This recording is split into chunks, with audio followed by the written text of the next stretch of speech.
کنویں پر بیٹھ کر نہا رہے ہیں، ان کی پیٹھ کا وہ حصہ نظر آ گیا جس حصے پر کافروں نے آگ کے انگارے بچھا کر ان کو لٹایا تھا۔ آگ کے انگاروں سے تپی ہوئی پیٹھ جو بالکل جل چکی تھی، حضرت عمر فاروق نے جب اس پیٹھ کو دیکھا، اللہ کے رسول کے گزر جانے کے بعد، ابو بکر کے گزر جانے کے بعد، حضرت عمر جب خلیفہ بنے اور ان کے سامنے جب وہ پیٹھ آئی تو حضرت عمر پیچھے سے جاتے ہیں اور اس پیٹھ پر بوسہ دے دیتے ہیں، اس پیٹھ پر اپنے ہونٹ رکھ دیتے ہیں۔ حضرت بلال نے جو پیچھے مڑ کے دیکھا کہنے لگے امیر المومنین، حضرت بلال جلدی سے غسل کرتے ہیں۔ جب حضرت عمر کے پاس ان سے ملنے کے لیے آتے ہیں تو حضرت عمر فاروق نے اپنے سر سے امامہ اتارا، پگڑی اتاری اور جلدی سے اس کو زمین پر بچھا دیا اور کہا بلال آؤ بلال، اس پگڑی پر بیٹھو، ہمارے سر سے اترے ہوئے اس امامے پر بیٹھو، تمہاری عزت تو جناب محمد رسول اللہ نے کی ہے تو ہم کیوں نہیں کریں گے، یہ ہمارے سردار ہیں۔ آؤ میرے پیارے ساتھیوں، شکل و صورتوں کی وجہ سے کسی کو عزت نہیں ملتی ہے، عزت تو عمل و تقوی کی وجہ سے ملتی ہے۔ یہی بلال ہے کہ جن کے بارے میں اللہ کے نبی نے کہا تھا بلال تم ایسا کون سا عمل کرتے ہو کہ میں نے جنت میں تمہارے جوتوں کی آواز سنی ہے۔ فرمایا اللہ کے رسول، اے اللہ کے نبی، میں جب بھی میرا وضو ٹوٹتا ہے تو میں دوبارہ وضو بنا لیتا ہوں اور وضو بنانے کے بعد 6-8 رکعتیں ضرور پڑھ لیتا ہوں جتنی اللہ مجھے توفیق دیتا ہے۔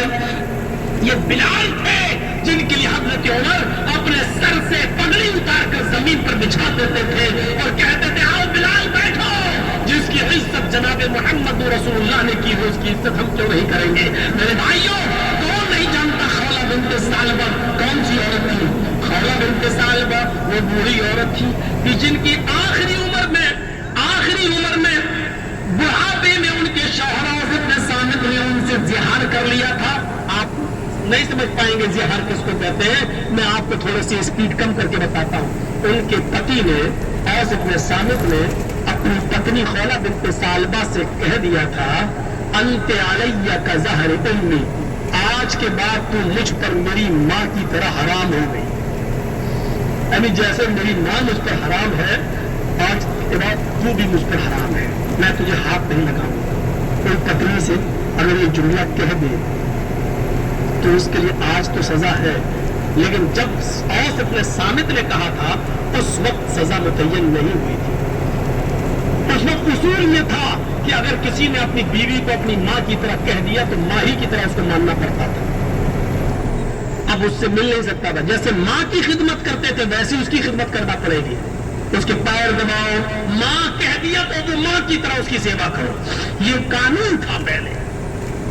خولہ بنت ثعلبہ نے کہا اوس ابن صامت سے یہ تم نے کیا کیا، مجھے ماں کی طرح حرام کر لیا، اب میرے بچوں کا کیا ہوگا؟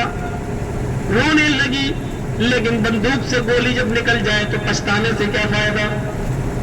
اب تیر سے کمان نکل چکا ہے، کمان سے تیر نکل چکا ہے، اب پچھتانے سے کیا فائدہ؟ لیکن اوس ابن صامت نے کہا جاؤ اے خولہ، اللہ کے رسول کے پاس جاؤ، شاید تمہارے لیے کوئی راستہ نکل جائے۔ خولہ اللہ کے نبی کے گھر میں آتی ہے، سنیے ذرا غور سے سنیے، خولہ اللہ کے رسول کے دروازے کو دستک دیتی ہے، مسجد نبی سے لگا ہوا حجرہ اللہ کے نبی کا، اللہ کے نبی نے دروازہ کھولا، سامنے خولہ کھڑی ہے، اندر آؤ، اندر لے گئے، کیا ہوا پوری بات بتائی، اے اللہ کے نبی ہمارے لیے راستہ نکالیے، میرے شوہر نے مجھے اپنے اوپر اپنی ماں کی طرح حرام کر لیا۔ اللہ کے نبی نے کہا اے خولہ جاؤ تم یہاں سے، میرا دماغ کیوں خراب کر رہی ہو، تمہارے لیے میرے پاس کوئی راستہ نہیں ہے، اے خولہ جاؤ، اب تم ان کے لیے ان کی ماں کی طرح ہو چکی ہو، اب تو ہمارے پاس بھی کوئی راستہ نہیں ہے۔ وہ ضد کرنے لگی، طلاق نہیں دیے میں کیسے ان کو چھوڑوں، صرف ماں ہی تو کہہ دیا تو کوئی راستہ تو نکالیے۔ اللہ کے نبی نے فرمایا کہ میرے پاس تمہارے لیے کوئی راستہ نہیں ہے۔ حدیث کے الفاظ تو یہ ہے کہ اللہ کے نبی نے ان کو اٹھایا اور فرمایا خولہ تم کیوں ہم سے ضد کر رہی ہو، جب میں تمہارے لیے کوئی قانون نہیں بدل سکتا پھر مجھ سے ضد کرنا بیکار ہے، چلو یہ دروازہ کھلا ہے میں کھول دیتا ہوں، تم جاؤ، آج کے माँ तुम अपने शौहर के लिए माही की तरह हराम हो चुकी हो। अल्लाह के रसूल ने खौला बिनते सालबा के लिए दरवाजा बंद कर दिया, जाओ नहीं नहीं कोई रास्ता नहीं है, और उनको बाहर करके दरवाजा बंद कर दिया। खौला बाहर निकली, लेकिन सामने मस्जिद नबी की चौखट देखती है, घुसती है और मस्जिद नबी के दरवाजे पर पैर रखती है तो अल्लाह के रसूल का दरवाजा देखती है, नबी की चौखट देखती है। एक तरफ मस्जिद को देखती है, एक तरफ नबी की चौखट को देखती है। चेहरे पे मुस्कुराहट आती है खौला बिनते सालबा के, और क्या कहती है, आए मोहम्मद सल्लल्लाहु अलैहि वसल्लम, बहुत जोर से सल्लल्लाहु अलैहि वसल्लम, आए मोहम्मद सल्लल्लाहु अलैहि वसल्लम, आपकी चौखट बंद हो गई तो क्या हुआ, आपका दरवाजा बंद हो गया तो क्या हुआ, रब का दरवाजा तो खुला है, रब की चौखट तो खुली है।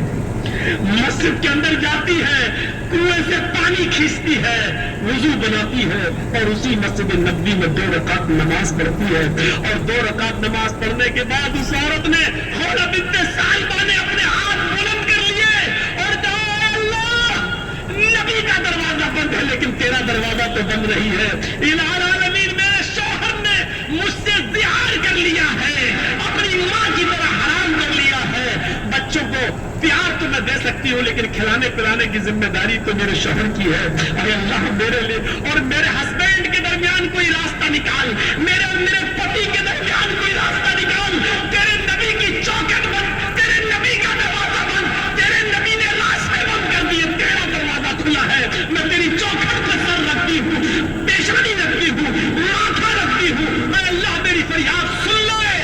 आसमान से अल्लाह ने जिब्राइल को भेजा, कुरान गवाह है, कद समिअ अल्लाहु कौलन लती तुजादिलुका फी ज़ौजिहा व तश्तकी इलल्लाह। अल्लाह ने उस औरत की फरियाद सुन ली जो आपसे बहस कर रही थी, जो आपसे तकरार कर रही थी अपने शौहर के बारे में, और मस्जिद के कोने में बैठकर वो तश्तकी इलल्लाह, अल्लाह से गिड़गिड़ा रही है, अल्लाह से रो रही है। आए बुजुर्गों की चौखटों को चूमने वालों, आए मज़ारों की मिट्टियों को चाटने वालों, ये मोहम्मद रसूलुल्लाह का दरवाजा जब बंद होता है तब रब का दरवाजा खुलता है। ये रब का दरवाजा है, अल्लाह के रसूल का दरवाजा जिंदगी में बंद था तो उस औरत ने क्या कहा, अल्लाह, मोहम्मद की चौखट बंद हो गई तो क्या हुआ, तेरी चौखट तो खुली है, तेरा दरवाजा तो खुला है। जब सारे दरवाजे बंद हो जाते हैं तब अल्लाह का दरवाजा खुलता है। मेरे प्यारे साथियों, वो औरत आई, अल्लाह ने उसकी दुआ सुनी और मोहम्मद रसूलुल्लाह के पास पैगाम भेजा।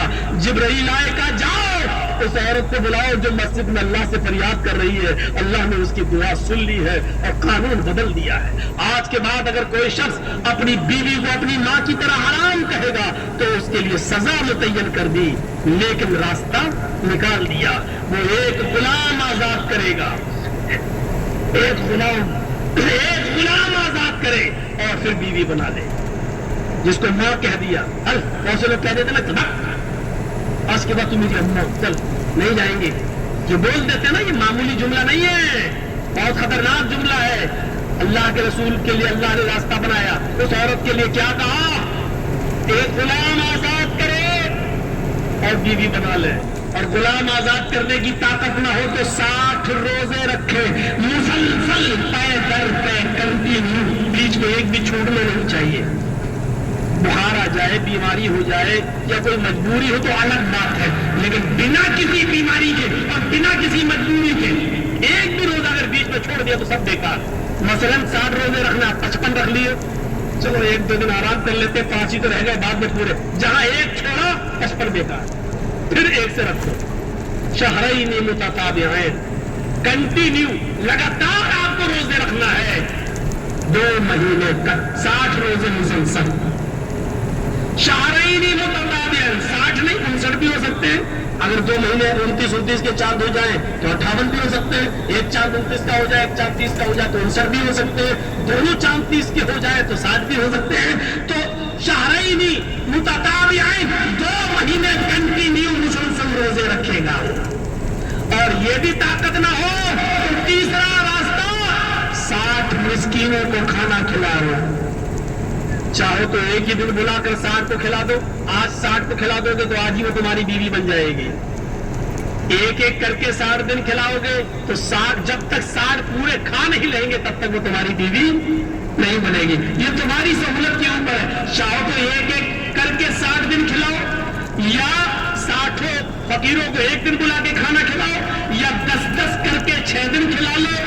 ये आपकी सहूलत के ऊपर है। जब तक 60 मिस्कीन पूरे खाना खा नहीं लेंगे, आप अपनी बीवी से बीवी की तरह मिल नहीं सकते हैं, वो तुम्हारी बीवी बन जाएगी। ये सजा मुतय्यन करनी, लेकिन रास्ता निकाल दिया, पहले तो रास्ता नहीं था। तो खौला बिनते सालबा की दुआ को अल्लाह ने सुन लिया। ये आखिरी वक्त में खौला बिनते सालबा की कमर झुक गई, कमर लाठी लेके चल रही थी, और एक दिन हजरत उमर घोड़े पर बैठ कर जा रहे थे। खौला बिनते सालबा पुल पर लाठी टेक कर खड़ी थी और वहीं से इशारा कर रही थी, उमर रुक गए, इधर आओ। हजरत उमर खौला बिनते सालबा की आवाज सुनकर घोड़े से उतर गए और चले गए, नीचे छुप, और कुछ बात कहने लगी उनके कान में। उमर फारूक के साथ जो लोग थे उनको बड़ा गुस्सा आया। एक मामूली सी बुढ़िया उमर फारूक को धमकी देती है, उनका घोड़ा रोकती है, उनको घोड़े से नीचे उतारती है और कहती है कान इधर कर, कान में कुछ बोलती है। फरमाया अमीरुल मोमिनीन, एक मामूली औरत आपको घोड़े से उतारती है और आप उतर जाते हैं, एक मामूली औरत आपको इशारा करके बुलाती है और आप चले जाते हैं, एक मामूली बुढ़िया आपको कहती है कान नीचे कर, और वो आपके कान में कुछ बोलती है, आप सुन लेते हैं। क्या बात है, इतना कैसे? फरमाया हजरत उमर ने, अरे मेरे साथियों, ये मामूली औरत नहीं है, खौला बिनते सालबा मामूली नहीं है। जब मोहम्मद के दरवाजे बंद हो चुके थे तब इसके दरवाजे को अल्लाह ने खोला था। मेरी क्या मजाल जो इसकी नहीं सुनूं। सातों आसमान के ऊपर अर्श पर बैठा हुआ वो अल्लाह जब इस औरत की फरियाद सुनने के लिए तैयार है, तो उमर के अंदर ये मजाल नहीं कि वो घोड़ा छोड़ कर आए और उसकी बात न सुने। मेरे अंदर इतनी हिम्मत नहीं है। मेरे प्यारे साथियों, ये थे हुक्मरां जो एक मामूली बूढ़ी औरत की बात को सुनने के लिए चले